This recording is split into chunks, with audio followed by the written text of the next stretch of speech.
नमस्कार. सध्या आपण आहोत एका सर्वसामान्य घरामध्ये, ज्या घरामधली मुलगी पोलीस अधिकारी झाली आहे. बुलढाणा पोलीस बनलेली आमची ताई आहे गीताताई. आपण त्या गीताताईलाच विचारूयात की त्यांनी हे यश कसं मिळवलेलं आहे आणि कशी आहे घरची परिस्थिती. माझी घरची परिस्थिती खूप बेकार आहे. कारण माझे आई वडील हे म्हणजे दुसऱ्यांच्या इथे सालाने काम करतात. त्यांना 10,000 रुपये महिना आहे. 10,000. बरं, आता तुमचं यश कसं संपादन केलं? किती मेहनत, काय मेहनत आहे? म्हणजे मी दररोज सकाळी 5ला उठायची. समजा 5 ते 7 पर्यंत ग्राउंड करायची. नंतर 9ला क्लास असायचा. 9 ते 2 पर्यंत क्लास व्हायचा.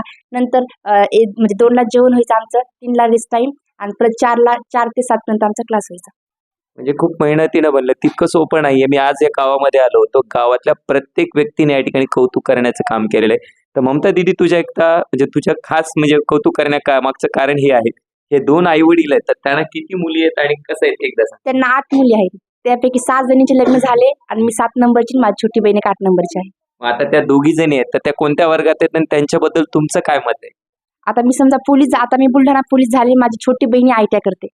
आणि त्याच्यापेक्षा छोटी? तिचं लग्न झालं. तिचं लग्न छोट्या बहिणीचं लग्न केलं म्हणजे आता माझ्यासाठी. एकच राहिली. हा, आता एकच राहील. तर आपण पाहिलं असेल, म्हणजे ममता आपल्या गीता दीदीने मला बोलून दाखवलंय की आम्ही 8 बहिणी आहोत, परंतु आणखी आम्हाला भाऊ नाहीये. परंतु मी जे आता पोलीस अधिकारी झाले, तर माझ्या सगळ्या 7ही बहिणीसाठी मी भावाचं कर्तव्य पूर्ण करणार आहे. हेच शब्द होते. हा, माझ्या सर्व बहिणीसाठी मी भाऊची सध्या. आणि खरंच या आईवडिलांच्या चेहऱ्यावरती जे अश्रू दिसत आहेत आपल्याला, ते आनंदाचे अश्रू आहेत. आणि अक्षरशः मला सुद्धा गहिवरून गेलं की जेव्हा घर पाहिलं, घरची परिस्थिती पाहिली, तर एक सालगडी असणाऱ्या सालगडी असणारे जे आमचे हे आहेत काका काकू आहेत, त्यांची मुलगी या ठिकाणी आज अधिकारी झाली आहे, पोलीस झाली आहे. खरंच खूप स्वाभिमानाची गोष्ट आहे. तर गीता दीदी, जे मुलं तुझ्यासारख्या परिस्थितीमधनं जातात आणि परीक्षेची तयारी करतायत, त्या भाऊ आणि बहिणी असतील, तर त्यांना तू काय सांग? फक्त समजा जिद्दीनं काम करायचं. एकदा आपल्या मनामध्ये जिद्द असली ना, ती कोणती गोष्ट परिस्थिती मायने राखत नाही. किती आपण गरीब आहेत, मनात जिद्द असली ना, आपण कोणती पोस्ट मिळवू शकतो. आणि खरंच म्हणजे गीता दीदीच्या घरची परिस्थिती मी स्वतः पाहिली या गावामध्ये येऊन.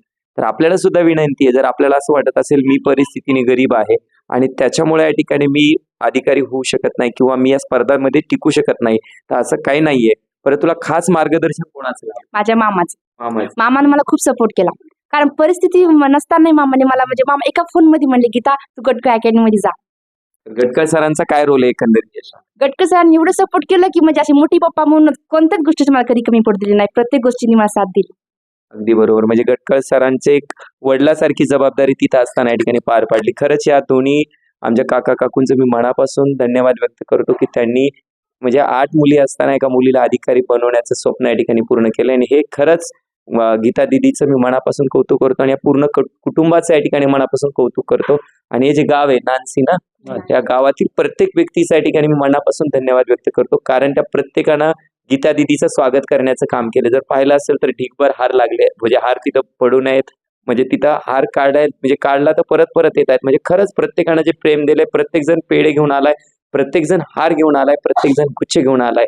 तर ममता दीदी, पुन्हा एकदा तुला मनापासून खूप खूप पुढच्या वाटचालीसाठी हार्दिक शुभेच्छा. आणि आईवडिलांचं जे स्वप्न पूर्ण केलंय, तर ते खरंच खूप कौतुकास्पद आहे. आणि माझे जे भाऊ आणि बहीण पोलीस भरतीची तयारी करतात, आपल्याला सुद्धा माझ्याकडनं भरभरून शुभेच्छा. आणि या ताईचा निश्चित आपण सर्वांनी आदर्श घ्यावा, एवढं सांगतो आणि थांबतो. धन्यवाद.